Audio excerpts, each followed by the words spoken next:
करें कि जैसे मेडिसिन को ओपन करें उसको यूज़ करें।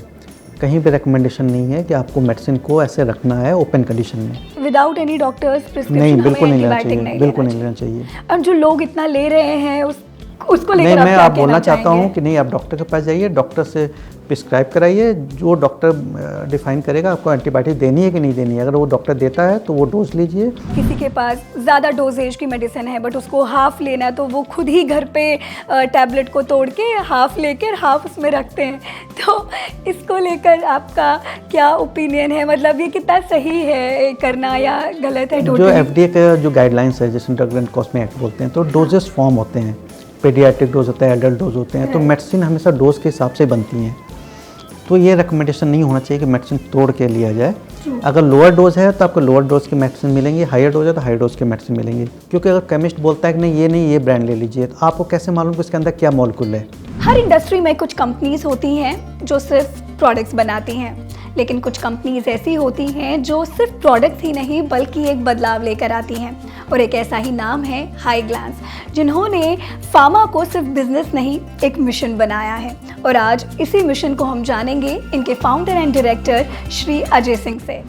फार्मास्यूटिकल वर्ल्ड में हाई ग्लांस सिर्फ एक नाम नहीं बल्कि एक विजन है। दिल्ली और ग्रेटर नोएडा से शुरू हुई ये जर्नी आज क्वालिटी, इनोवेशन और अफोर्डेबिलिटी की पहचान बन चुकी है। Ultra modern plant, world class R&D और बिलियंस की प्रोडक्शन कैपेसिटी के साथ हाई ग्लांस हर साल लाखों जिंदगियों को छू रहा है। डायबिटीज, हार्ट केयर, इन्फेक्शंस और डाइजेस्टिव हेल्थ जैसी अहम जरूरतों में हाई ग्लांस का फोकस हमेशा क्लियर रहा है। मेडिसिन जो हो भरोसेमंद, एक्सेसिबल और अफोर्डेबल भी।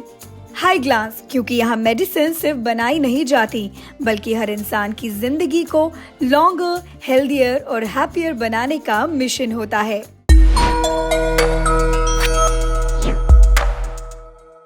Hello Ajay ji, welcome to C business. Hello. तो अजय जी, मैं सबसे पहले ये जानना चाहूँगी कि हाई ग्लांस क्या है, क्या करता है एंड इसकी शुरुआत कैसे हुई?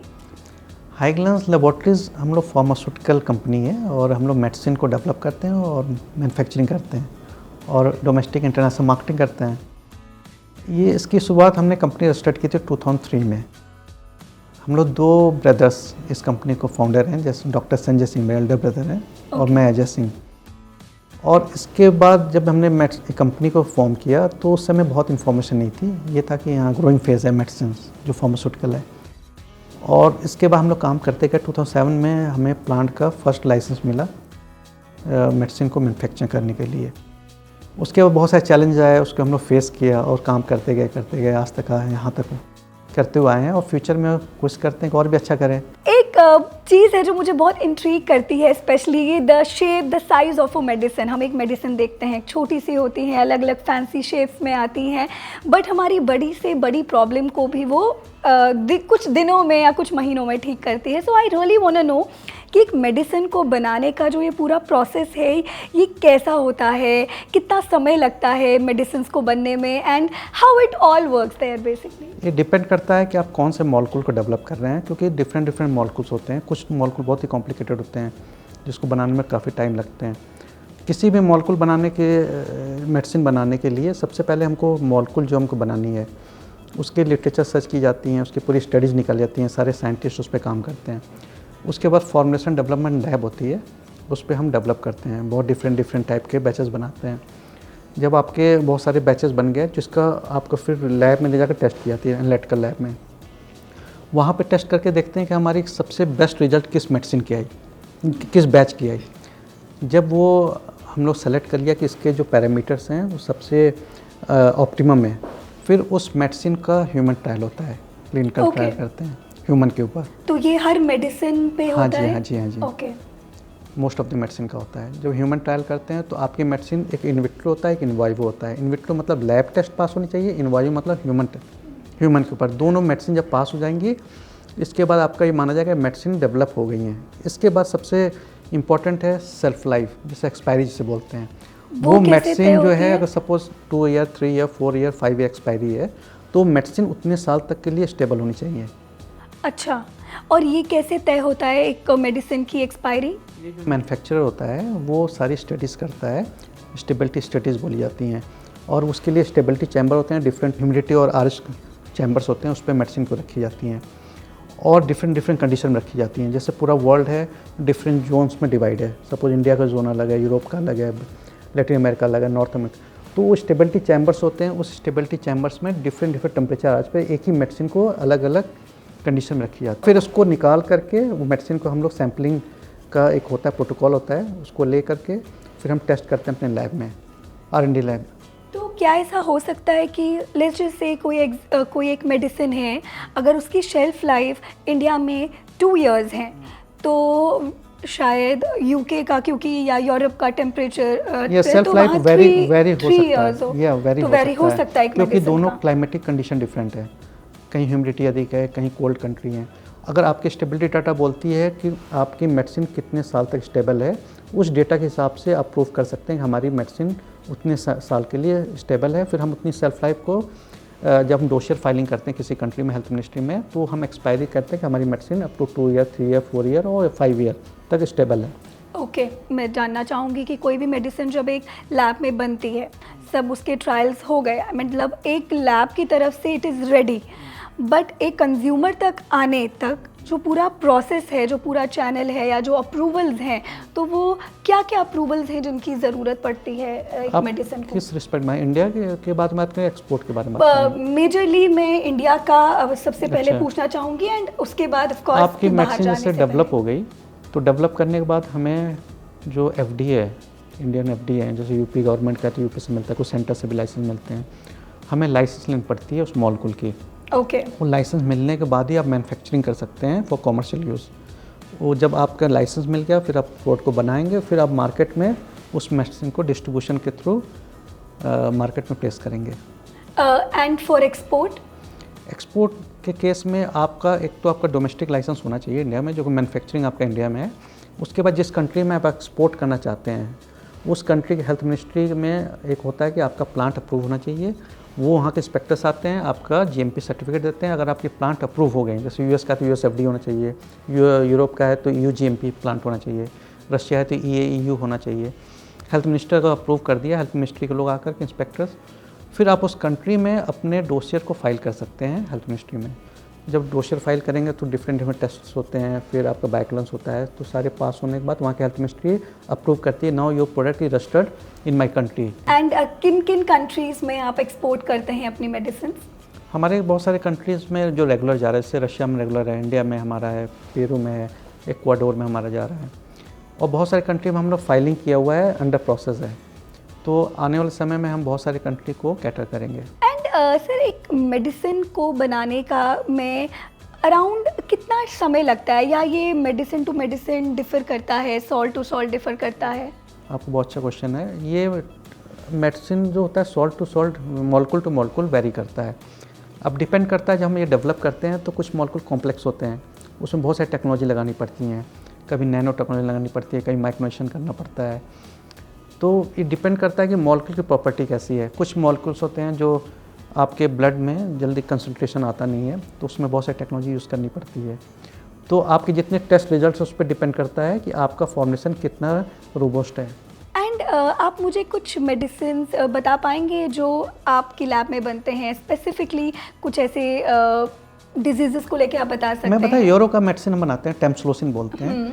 टेम्सलोसिन हम बनाते हैं जो BPH में यूज होता है। टेम्सलोसिन डूटास्ट्राइड कॉम्बिनेशन बनाते हैं, जिसमें एक कैप्सूल के अंदर पैलेट्स होते हैं टेम्सलोसिन के, प्लस सॉफ्ट जेलेटिन कैप्सूल होते हैं डूटास्ट्राइड के 0.4 mg प्लस 0.5 mg, वो हम बनाते हैं। ऐसे बहुत सारे मॉलिक्यूल हैं। हम कार्डियो डायबिटीज़ के मेडिसिन बनाते हैं, टेलमिसार्टन के पूरे कॉम्बिनेशन बनाते हैं, आपके डायबिटीज़ के मेटफॉर्मिन कॉम्बिनेशन सारे बनाते हैं, PPIs हम बनाते हैं, ऐसे बहुत सारे मेडिसिन बनाते हैं। अगर हम हाई ग्लैंस की सक्सेस की बात करें तो जितना मैंने देखा, जितना मैंने पढ़ा हाई ग्लैंस के बारे में, एक चीज़ जो मुझे बहुत अच्छी लगी कि quality is there and affordability is there, which is very important I feel. तो क्वालिटी को मेंटेन करते हुए उस दवाई को अफोर्डेबल भी रखना, ये आप कैसे बैलेंस करते हैं? कोई भी हम जैसे मॉलिक्यूल का डेवलप करते हैं तो क्वालिटी तो ऑफ कोर्स होनी चाहिए मेडिसिन में, क्योंकि लाइफ सेविंग ड्रग्स है। और ये बहुत सारी, मैंने आपको बताया कि मेडिसिन ये नहीं कि सिर्फ मॉलिक्यूल कितना कंसंट्रेशन है, उसमें इम्प्योरिटी प्रोफाइल बहुत ही मैटर करता है। तो मॉलिक्यूल पे जब आप रिसर्च करेंगे तो बहुत सारे पैरामीटर को पास करनी पड़ती है। तो क्वालिटी के लिए आपको बहुत सारे साइंटिस्ट लगते हैं मेडिसिन को बनाने के लिए, उस पर बहुत लोग काम करते हैं। जब मार्केट में कोई प्रोडक्ट आता है तो फिर ये भी देखा जाता है कि कितना अफोर्डेबल है पेशेंट को। अगर बहुत ही महंगी होंगी तो कोई पेशेंट नहीं यूज़ कर सकता है, फिर हमें मेडिसिन बनाने का कोई मतलब नहीं है। तो ये अपने कंपनी का वो होता है कि हम कितना प्राइस रखें, उस मॉलिक्यूल को किस प्राइस पे उतारें कि सब लोग को मैक्सिमम रीच कर सके, क्वालिटी को ध्यान में रखते हुए।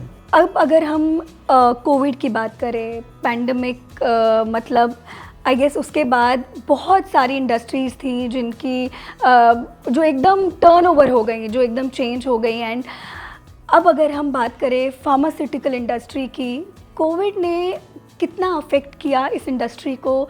एंड हाई ग्लैंस की अगर हम स्पेसिफिकली बात करें तो how challenging it was for you and कैसे आपने इसको टर्नओवर किया? कोविड पीरियड में आपको मैं बता दूं कि जो मेडिसिन थी, लाइफ सेविंग ड्रग्स हैं, गवर्नमेंट का हमें स्पेशल परमिशन था कि प्लांट बंद नहीं होने चाहिए, मैन्युफैक्चरिंग होते रहनी चाहिए, क्योंकि स्कैरसिटी नहीं मार्केट में होनी चाहिए। हमें डीएम के ऑफिस से स्पेशल परमिशन मिला हुआ था गवर्नमेंट की तरफ से कि 50% जो स्ट्रेंथ है उस पर आपको प्रोडक्ट बनाने हैं।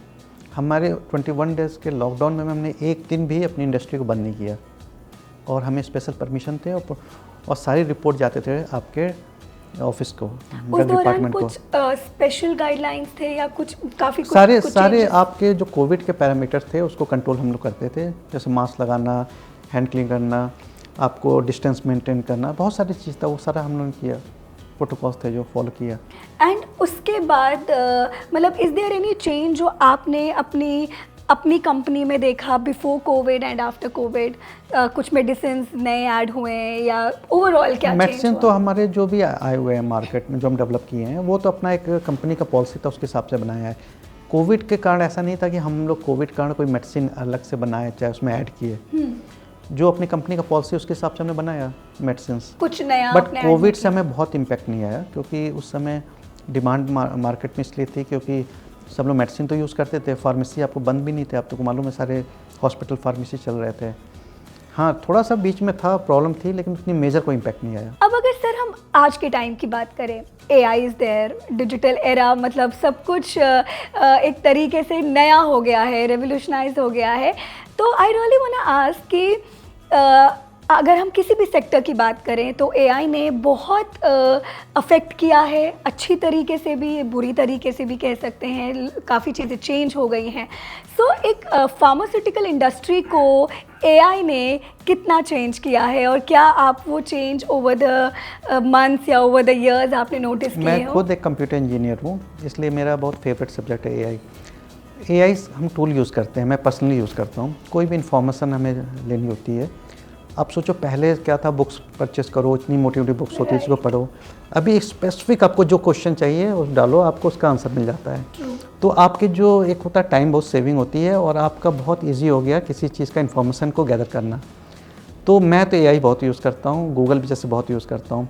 कोई भी प्रोजेक्ट बनाना होता है, मॉलिक्यूल बनाना होता है, प्लांट लगाने होते हैं, तो उस पर हम लोग काफ़ी ईजी स्टडी करते हैं पहले, और उसमें हम AI का बहुत यूज़ करते हैं। सो मतलब फार्मास्यूटिकल इंडस्ट्री में भी AI का रोल बहुत बड़ा हो चुका है। नॉट फार्मास्यूटिकल, सारे आपकी इंडस्ट्री में हर इंडस्ट्री, राइट। तो स्पेसिफिकली अगर हम फार्मा इंडस्ट्री की बात बहुत करें यूज़ तो है AI का, बहुत ज़्यादा। अच्छा, अगर हम बात करें अभी हाल ही में, I was just going through your website and saw आपने हाल ही में अपना पहला जो OTC प्रोडक्ट है, प्रोटैंस, if I am pronouncing it right, वो आपने लॉन्च किया, which is a anti acid gel. And उसमें आपने रवीना टंडन जी को एज अ ब्रांड एम्बेसडर लिया है। So tell me about it. ये हमारा प्रोटेंस जो था पहला OTC प्रोडक्ट है, तो इंडिया में हमने इसको टीवी कॉमर्शियल लॉन्च किया।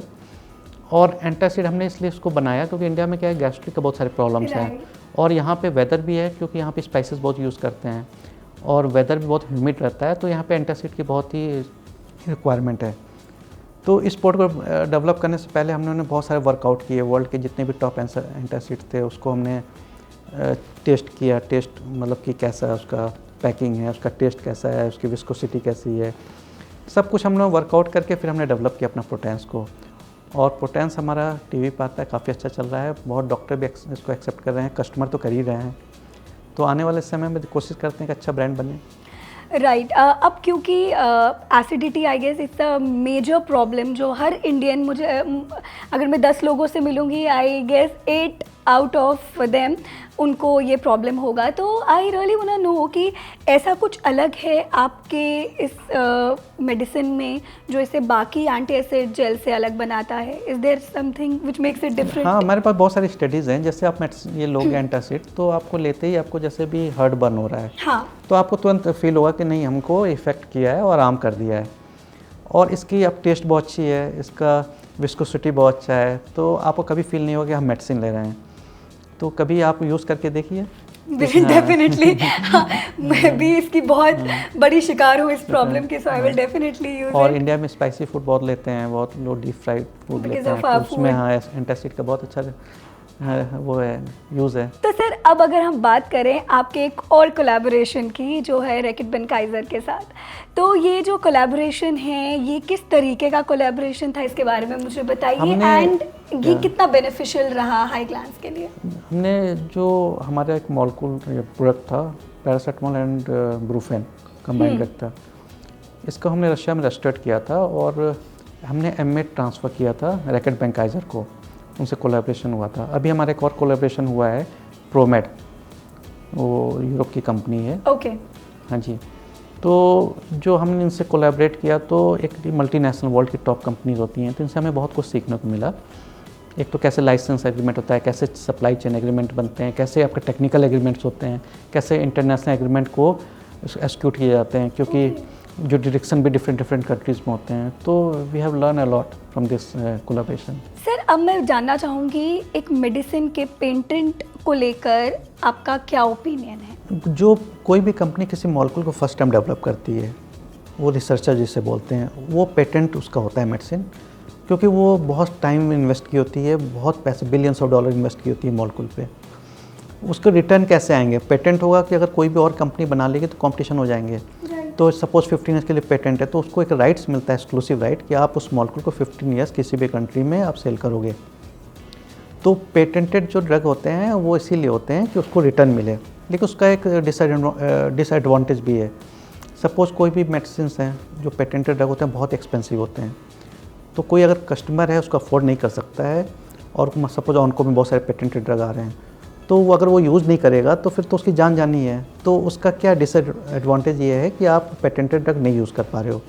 इसलिए गवर्नमेंट का ऐसे लॉ होने चाहिए कि जो पेटेंटेड ड्रग हैं उसके भी अफोर्डेबिलिटी होनी चाहिए कि सारे पेशेंट्स तक पहुंच जाए। इंडिया में इसको लेकर कुछ ऐसे रूल्स हैं जो आप चाहते हैं कि और उनमें कुछ बदलाव ये तो हो? गवर्नमेंट के ऊपर डिपेंड करता है कि कैसे पेटेंट लॉ को एप्लीकेबल बनाती है कंट्री में। तो ये तो मैंने आपसे बहुत ही बिजनेस ओरिएंटेड कुछ सवाल पूछे।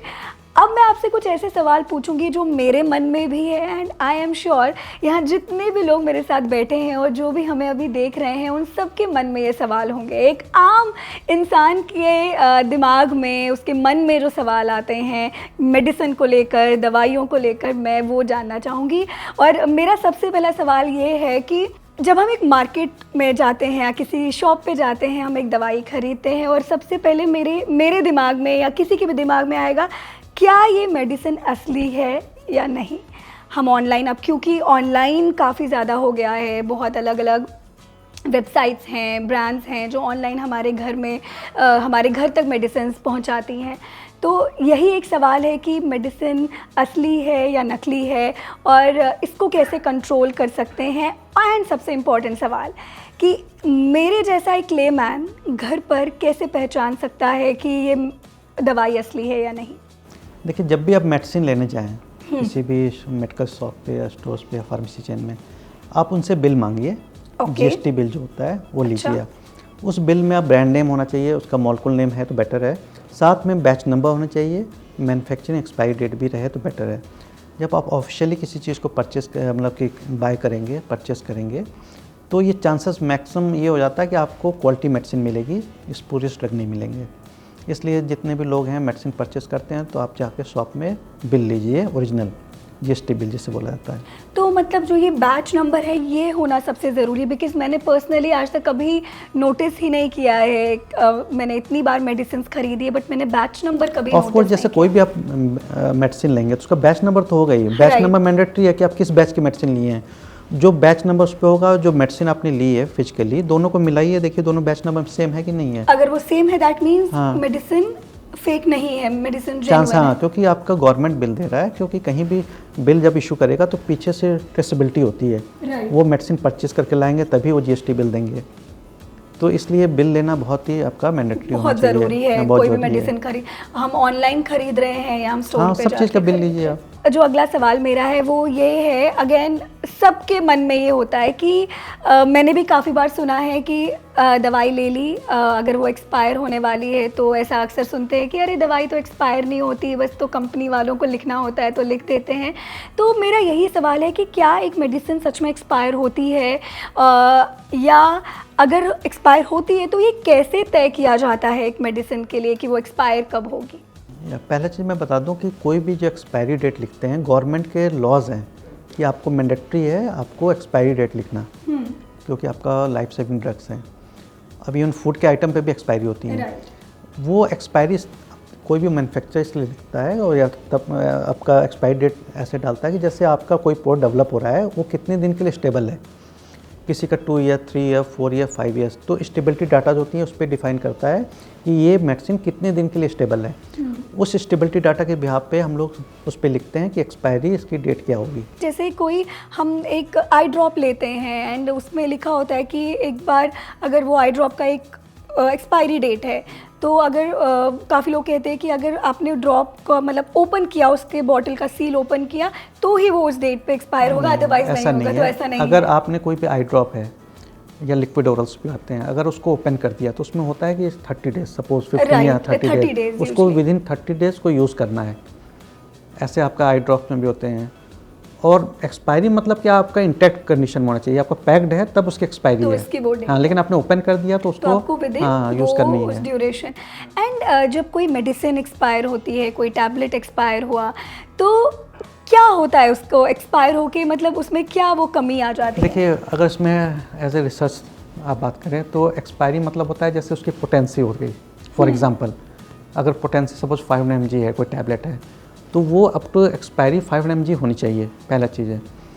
सेकंड थिंग है उसका डिजोल्यूशन होता है, उसमें इम्प्योरिटी प्रोफाइल होती हैं, इम्प्योरिटी भी होती है उस लिमिट के अंदर, up to the shelf life होनी चाहिए। इम्प्योरिटी बढ़ गई तभी आपके मेडिसिन एक्सपायर हो गई, आपके डिजोल्यूशन में फेल हो गया तभी भी आपके मेडिसिन एक्सपायर हो गई। तो जब एक्सपायरी डेट तक आपके सारे पैरामीटर पास होने चाहिए, जब तक आपकी एक्सपायरी ऑफ द मेडिसिन है। एंड अगर किसी ने गलती से एक्सपायर्ड मेडिसिन खा ली तो इज इट लाइफ अब डिपेंड, हाँ, हो सकता है, क्योंकि ये साइड इफ़ेक्ट्स क्या हैं अब तो डिपेंड करता है बॉडी टू बॉडी कि अगर खाने के बाद क्या रिएक्शन हो रही है मेडिसिन की। अगर ऐसा है तो आप डॉक्टर के पास तुरंत जाइए, हॉस्पिटल में जाइए। एक और चीज़, क्योंकि हम एक्सपायरी की ही बात कर रहे हैं, तो मेडिसिन पे अक्सर लिखा होता है month and year. For example, अगर अक्टूबर 2025 में एक मेडिसिन एक्सपायर हो रही है, तो मुझे ये नहीं पता कि अक्टूबर का वो जहाँ मतलब है वो क्या है, वो मुझे 1 अक्टूबर को ही ख़त्म करना है या मैं 31 अक्टूबर तक उसे अक्टूबर लिखा हुआ, इसका मतलब पूरा होल अक्टूबर। ओके। हाँ, 31 अक्टूबर तक मेडिसिन को यूज़ कर सकते हैं। मतलब अगर एक मेडिसिन पे अक्टूबर 2025 लिखा हाँ, है, तो वो अक्टूबर का पूरा महीना भी हम उसे इस्तेमाल कर सकते हैं, क्योंकि एक्सपायरी हमेशा मंथली होता है, डेट वाइज नहीं होता। अब एक और ज़रूरी सवाल, यूजली मैं देखती हूँ मेडिसिन जब हम खरीदने जाते हैं तो केमिस्ट की शॉप पे कुछ मेडिसिन होती हैं जो फ्रिज में रखी होती हैं, कुछ फ्रीज़र में रखी होती हैं, कुछ नॉर्मली अलग अलग बॉक्सेस में होती है। बट जब हम घर पे मेडिसिन लेकर आते हैं तो आई हैव सीन इट कि कभी हमने बैग में रख दिए, अपने पाउचेस में रख दिए, साइड में रख दिया, खोल के बॉक्स में रख दिया। तो ये क्या इससे एक दवाई की जो पोटेंसी है उस पर असर होता है और कितना? ऑफ कोर्स, जैसे आपकी कुछ होती हैं 2 to 8 डिग्री जैसे बोलते हैं, जैसे इंसुलिन हो गई, आपके वैक्सीन हो गए जो फ्रिज में रखी जाती हैं। इसीलिए आप देखिए, कभी केमिस्ट है जो 2 to 8 डिग्री होते हैं उसको आइस बॉक्स में देता है मेडिसिन को, कि आपको हाँ ट्रांसपोर्टेशन में आपकी वो मेडिसिन ख़राब ना हो, फिर आप ला के बोलते हैं कि फ्रिज में रखिए। ऐसे ही जैसे बहुत सारी मेडिसिन उसमें लिखा था रूम टेम्परेचर, तो उनको हम हाँ as a less than 25 degree temperature पर आप रख सकते हैं रूम पे। तो वो टेम्परेचर कंडीशन इसलिए लिखे होते हैं कि वो मेडिसिन उस टेम्परेचर पे स्टेबल है। Again very interesting question. मुझे लगता है ये मैं करती हूँ तो काफ़ी लोगों ने भी ये किया होगा कि मेडिसिन खानी है मेडिसिन हमने ओपन कर ली और ओपन करके रख ली, फिर कुछ हाथ में रख ली 10-15 मिनट, या किसी को देनी है तो पहले निकाल के रख दी, या बच्चों को देनी है तो 3-4 मेडिसिन निकाल ली और 10-15 मिनट तक हाथ में घुमाते घुमाते पानी ले आए फिर खा लिया। तो ये करना कितना सही है और कितना गलत? देखिए, कोशिश करें कि जैसे मेडिसिन को ओपन करें उसको यूज़ करें। कहीं भी रिकमेंडेशन नहीं है कि आपको मेडिसिन को ऐसे रखना है ओपन कंडीशन में। तो मेडिसिन को कोशिश किया जाए जब भी ओपन करें उसको तुरंत आपको सॉलो करें। इनफैक्ट ये भी देखा गया है कि यूजुअली बच्चों को जब हम भी छोटे थे तो अक्सर पूरी मेडिसिन नहीं दी जाती थी, तोड़ के देते हैं, और अभी भी छोटे बच्चों को तोड़ के मेडिसिन देते हैं। या काफ़ी बार अगर किसी के पास ज़्यादा डोजेज की मेडिसिन है बट उसको हाफ़ लेना है तो वो खुद ही घर पे टैबलेट को तोड़ के हाफ़ लेकर हाफ़ उसमें रखते हैं। तो इसको लेकर आपका क्या ओपिनियन है? मतलब ये कितना सही है करना या गलत है? जो FDA का जो गाइडलाइंस है, जैसे ड्रग एंड कॉस्मेटिक एक्ट बोलते हैं, तो डोजेस फॉर्म होते हैं, पेडियाट्रिक डोज होता है, एडल्ट डोज होते हैं। तो मेडिसिन हमेशा डोज के हिसाब से बनती हैं। तो ये रिकमेंडेशन नहीं होना चाहिए कि मेडिसिन तोड़ के लिया जाए। अगर लोअर डोज है तो आपको लोअर डोज की मेडिसिन मिलेंगी, हायर डोज है तो हायर डोज की मेडिसिन मिलेंगी। Suppose 20 mg, 10 mg, 40 mg, 80 mg ऐसी मेडिसिन मिलती हैं। तो डॉक्टर हमेशा लिखेगा कि भाई 10 mg मेडिसिन ले लो अगर लोअर डोज है, तो हायर डोज है तो 20 ले लो, 40 ले लो, 80 ले लो। तो तोड़ के मेडिसिन रिकमेंड मैं नहीं करता। तो मतलब नॉट फॉर किड्स, क्योंकि I guess even in my childhood I have also took medicine like this कि पैरासीटामोल बच्चे नहीं खा पाते थे, एंड उसका कैप्सूल मतलब वो टैबलेट भी बहुत बड़ा होता है तो वो इजीली टूट भी जाता है 2 में, तो फिर बच्चे को आधा देते हैं। तो जो देखिए, जो पेडियाट्रिक मेडिसिन होती हैं वो मैक्सिमम सिरप फॉर्म में आती हैं। राइट। आपके सिरप हो गए, सस्पेंशन फॉर्म में आती हैं। वो इसीलिए होती हैं कि बच्चे इजीली इसको सॉलो कर सकें। जब बच्चा बड़ा हो जाता है जो सॉलो कर सकता है तो फिर आपको सॉलिड डोजेस फॉर्म में आती हैं मेडिसिन।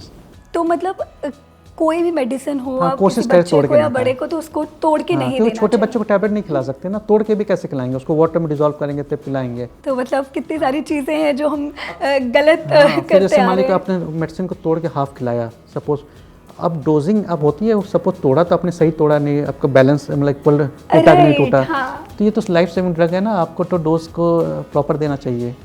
तो कोई भी जो मेडिसिन होती है मार्केट में वो डोज के फॉर्म में बनती हैं, पेडियाट्रिक वाइज एडल्ट डोज हो, तो मेडिसिन उस हिसाब से मिलती है मार्केट में। तो हमको तोड़ना नहीं चाहिए, तोड़ के कोशिश करें नहीं लेना चाहिए। Sir now very important medicine antibiotic, जिसको मुझे लगता है सबसे ज़्यादा मिसयूज़ हम करते हैं। बहुत सारे सवाल है वैसे मेरे एंटीबायोटिक से जुड़े। एक तो पहला कि काफ़ी बार मैंने देखा है कि विदाउट डॉक्टर्स एडवाइस लोग ले लेते हैं। हम केमिस्ट के पास चले गए और हमने बोला कि हमें तो तबीयत ठीक नहीं है, तो उन्होंने हमें एक एंटीबायोटिक दे दी। और काफ़ी बार ऐसा होता है कि डॉक्टर ने एक पूरा एक कोर्स लिखा है कि 7 डेज़ आपको खाना है या 5 डेज़ मिनिमम होता है, बट हमें 2 दिन के बाद अच्छा लगता है, 3 दिन के बाद हम बेटर फील करते हैं and we skip it. And sometimes I have even notice this with antibiotics also कि दिन में 3 बार खाना है, बट हम 1 बार खा के या 2 बार खा के 1 बार स्किप करते हैं। तो इसको लेके I really want you to enlighten us कि ये चीज़ कितनी गलत है। नहीं, ये बहुत ही गलत है। जब प्रिस्क्राइब करता है मेडिसिन डॉक्टर तो जो आपका डोज लिखा है उस डोज के हिसाब से मेडिसिन लेनी चाहिए, और जितने दिन के लिए थेरेपी लिखा है उतने दिन की थेरेपी होनी चाहिए। क्योंकि आप उसको मान लो सपोज 7 डेज़ के लिए लिखा है, आपने 2 डेज़ खा के मैं तो ठीक हो गया बंद कर देता हूँ मेडिसिन खाना, आपके बॉडी में रेजिस्टेंस हो जाएगा एंटीबायोटिक्स, फिर आप फ्यूचर में आपके कोई मेडिसिन खाएंगे, आप एंटीबायोटिक्स लेंगे तो फिर काम नहीं करेगा या बहुत सारे उसके साइड इफ़ेक्ट्स भी हो सकते हैं। इसीलिए कभी भी मिसयूज़ नहीं करनी चाहिए एंटीबायोटिक्स की। जो आपके डोज हैं, जो जितने ड्यूरेशन है उतनी आपको लेनी चाहिए एंटीबायोटिक्स को। तो मतलब हमेशा डॉक्टर के प्रिस्क्रिप्शन पे ही एंटीबायोटिक्स लेनी चाहिए क्योंकि प्रिस्क्राइब ड्रग्स होते हैं। हाँ, क्योंकि काफ़ी बार हम लोग जैसे केमिस्ट के पास जाते हैं और लोग जानते हैं क्योंकि उनके गली में, उनके घर के पास, उनके सराउंडिंग में पहले से वो केमिस्ट है, तो जैसे कि चलो डॉक्टर की ज़रूरत नहीं है, ये नहीं, तो हमें डॉक्टर्स रिकमेंड का करेगा। प्रिस्क्रिप्शन होना चाहिए, और डिफरेंट एंटीबायोटिक्स होने डिफरेंट आपके उसके डिजीज़ के लिए होते हैं। इसलिए डॉक्टर आपको मालूम होता है कि हम कौन से एंटीबायोटिक्स लिख रहे हैं, कितने समय के लिए लिख रहे हैं और कितने दिन में डोज लिख रहे हैं। तो मतलब विदाउट एनी डॉक्टर्स प्रिस्क्रिप्शन नहीं, बिल्कुल नहीं लेना चाहिए, बिल्कुल नहीं लेना चाहिए। अब जो लोग इतना ले रहे हैं उसको लेकर नहीं, मैं आप बोलना चाहता हूँ कि नहीं, आप डॉक्टर के पास जाइए, डॉक्टर से प्रिस्क्राइब कराइए, जो डॉक्टर डिफाइन करेगा आपको एंटीबायोटिक देनी है कि नहीं देनी है। अगर वो डॉक्टर देता है तो वो डोज लीजिए और उतने जितने ड्यूरेशन के लिए देता है उतना आप पूरा खाइए। अब क्योंकि हमने केमिस्ट की बात की, दवाइयों से जुड़े इतने सारे मिथ्स हैं और या मैं कहूँ इतनी सारी गलतियां हैं जो हम करते हैं, मतलब एक ऐसी चीज़ जो हमारे डेली लाइफ का पार्ट है, बट स्टिल बहुत सारी चीज़ें हैं जो हम इसके बारे में नहीं जानते। अब एक और सवाल है सर जो मैं आपसे पूछना चाहूँगी कि मेरे डॉक्टर ने मुझे एक मेडिसिन दिया, उन्होंने स्पेसिफिकली एक ब्रांड का नाम मुझे लिख के दिया है कि तुम ये मेडिसिन ले लो। हम केमिस्ट की शॉप पे जाते हैं, उनके पास वो दवाई अवेलेबल नहीं होती है, तो काफ़ी बार केमिस्ट हमें बोलता है कि अरे ये तो अवेलेबल नहीं है मैडम, आप ये वाली दवाई ले लीजिए, सेम काम करेगी। तो क्या हमें ये करना चाहिए? मतलब I resist personally, but I have seen people कि मैं कभी किसी से मेडिसिन मंगवाती हूँ तो दे से कि अरे ये वाली नहीं मिली, तो उन्होंने बोला केमिस्ट ने कि ये भी ले सकते हो, तो सेम है। तो ये करना कितना सही है? बिल्कुल सही नहीं है, क्योंकि जो डॉक्टर ब्रांड लिखता है वो ब्रांड ही लेनी चाहिए। क्योंकि अगर केमिस्ट बोलता है कि नहीं ये ब्रांड ले लीजिए, तो आपको कैसे मालूम कि उसके अंदर क्या मॉलिक्यूल है? तो मतलब अगर जैसे आपको सॉल्ट सेम है और ब्रांड अलग है तो भी मेडिसिन में डिफरेंस हो सकता है? नहीं, बट गलती के चांसेस तो बढ़ सकते हैं ना आपके। ओह अच्छा। अगर एज ए कस्टमर, हम डॉक्टर तो है नहीं, जो डॉक्टर ने मेडिसिन लिखा ABC कोई भी मेडिसिन लिखा, हाँ। तो अगर वो रिटेलर बोला नहीं आप एक BC की जगह दूसरी मेडिसिन ले लीजिए, दोनों सेम है, XYZ तो हमें कैसे मालूम कि दोनों मेडिसिन सेम है? अगर फॉर एग्जांपल अगर सॉल्ट सेम है, हाँ जी, मतलब हाँ जी। मैंने पढ़ा कि उसका भी सॉल्ट सेम है उसका, तो उस केस में आप क्या करिए, मेडिसिन ले लीजिए, डॉक्टर को ले जाकर दिखाइए, जिस डॉक्टर ने प्रिस्क्राइब किया कि ये मेडिसिन केमिस्ट ने दिया, क्या मैं ले सकता हूँ? डॉक्टर अगर रेकमेंड करता हाँ ले सकते हैं तो आप ले लीजिए, otherwise we can. So is there मतलब ऐसा हो सकता है, क्या पॉसिबिलिटी है कि ब्रांड टू ब्रांड मेडिसिन में डिफरेंस हो सकता है? हो सकता है ना, क्योंकि मालूम नहीं क्या मेडिसिन आपने ले रहे हैं। जो डॉक्टर ने लिखा है उससे दूसरी मेडिसिन ले रहे हैं, तो उसकी कौन गारंटी लेगा कि कौन सी मेडिसिन आप ले रहे हैं? राइट तो मतलब डिफरेंस हाँ, हो सकता है मे बी। अब मैं बात करना चाहूँगी आपकी पर्सनल जर्नी के बारे में। पहला तो मैं ये जानना चाहूँगी कि आपका जो बैकग्राउंड है, आप एक इंजीनियरिंग बैकग्राउंड से हैं और अभी आपने खुद भी जिक्र किया, तो इंजीनियरिंग बैकग्राउंड से होने के बावजूद भी हेल्थ सेक्टर में या फार्मास्यूटिकल सेक्टर में ये इंटरेस्ट कैसे आया? वो इंस्पिरेशन क्या थी? देखिए, जो बिजनेस है चाहे इंडस्ट्रीज़ है, उसमें बहुत सारे फील्ड्स होते हैं। क्वालिफिकेशन नहीं मैटर करता कि आप किस स्ट्रीम से आपने पढ़ाई की है। जैसे हमारी इंडस्ट्री है, उसमें इंजीनियरिंग, आप मेडिसिन जब बनाते हैं, इंडस्ट्री लगाते हैं, तो उसमें मैक्सिमम इंजीनियरिंग होती है, मशीन से लेके HVAC से लेके वाटर प्लांट, स्टीम, इलेक्ट्रिकल, बहुत सारी चीज़ होती है इंजीनियरिंग की। जितने डेवलपमेंट के इक्विपमेंट सारे इंजीनियरिंग है। तो एक आप जब कोई क्वालिफिकेशन लेते हैं तो आपका एक मेमोरी, आपका IQ लेवल डेवलप हो जाता है। Then you can use that memory और IQ इन एनी फील्ड। नहीं, कुछ ऐसा हुआ हो जिससे आपको लगा कि नहीं मुझे मेडिसिन की मतलब इस सेक्टर में जाना है, मतलब बहुत डिफरेंट? जब कॉलेज कंप्लीट किया था तो उसके बाद फार्मास्यूटिकल फील्ड में जानी है, मैं और मेरे ब्रदर, हम लोग हैं इस कंपनी के फाउंडर हैं। तो ये हुआ कि आने वाला जो फील्ड है काफ़ी ग्रोइंग है फार्मास्यूटिकल, तो एक बार हाँ इसमें जाना चाहिए। और उस समय बहुत इन्फॉर्मेशन नहीं थी कि इस फील्ड में कितना डेप्थ है जब काम शुरू किया था। लेकिन जैसे जैसे काम करते गए बहुत सारे हमने लर्न किया, जो चैलेंज है उसको फेस किया, उसको हमने सॉर्ट आउट किया।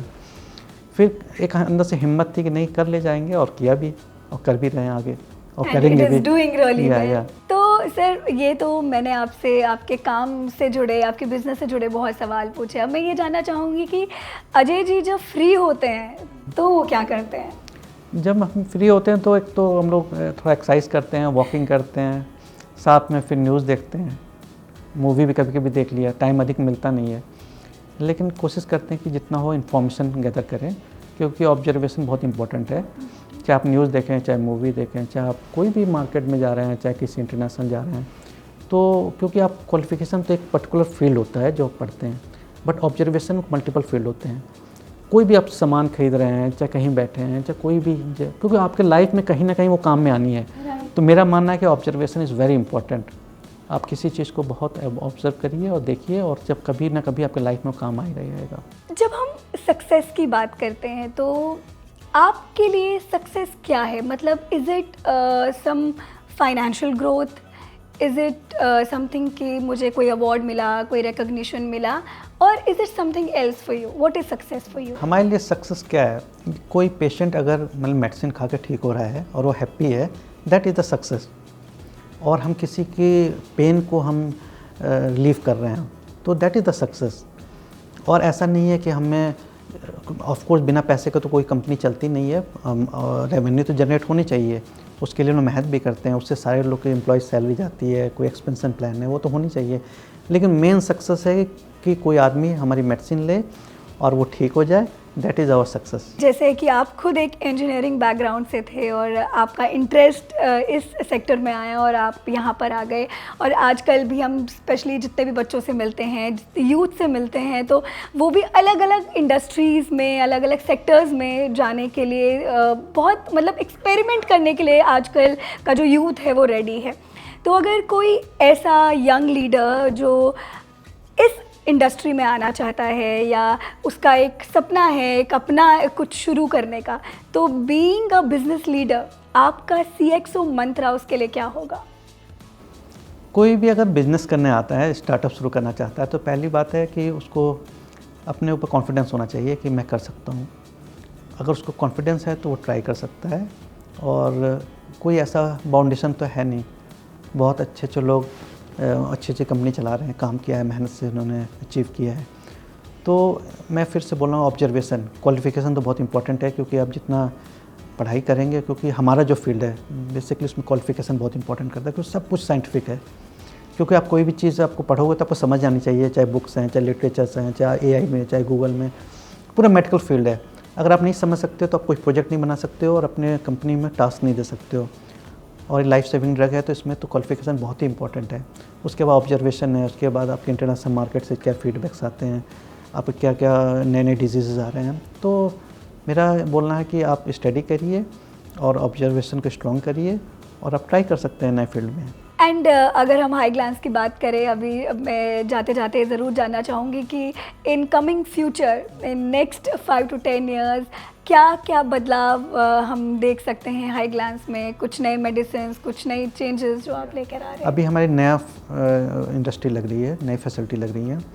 हम लोग स्ट्रायल इंजेक्टेबल्स बनाएंगे और इसमें 7 डोजेस फॉर्म रहेंगे, एम्पुल रहेंगे, वॉयल्स रहेंगे, लाइव वॉयल्स रहेंगे, लाइफलाइज वॉयल रहेंगे, PFS रहेगा, प्रीफिल सिरिंज रहेंगे, कार्टेज रहेंगे, ईयर आई ड्रॉप्स रहेंगे और नेजल ओरल स्प्रे रहेंगे। तो ये इट इज़ अंडर कंस्ट्रक्शन। आने वाले 1 से 1.5 सालों में हम मैन्युफैक्चरिंग स्टार्ट करेंगे। तो इसमें कुछ ऐसी भी मेडिसिन होंगी, जैसे कि ऑलरेडी आप अपना एक मेडिसिन लॉन्च कर चुके हैं मार्केट में, तो ऐसा कुछ और मेडिसिन होंगी जो आप लॉन्च करेंगे एज OTC मार्केट में? यस, या कर सकते हैं, हम लोग प्लानिंग भी कर रहे हैं। जैसे आपका नेज़ल स्प्रे हो गया, नेजल ड्रॉप्स, या नेज़ल ड्रॉप्स हो गए, ओरल स्प्रे हो गए, कोल्ड एंड फ्लू के लिए हो गए, आपके थ्रोट इन्फेक्शन के लिए हो गया। तो फ्यूचर में डेफिनेटली कोशिश करेंगे कि हम लॉन्च करें OTC product. Wow, so we wish you all the very best and Okay, thank thank you so you. Much for your time Thank sir. you. Thank you. तो अगली बार आप जब भी कोई मेडिसिन खरीदें तो याद रखिए उसके पीछे सिर्फ साइंस नहीं बल्कि पूरा विजन काम करता है।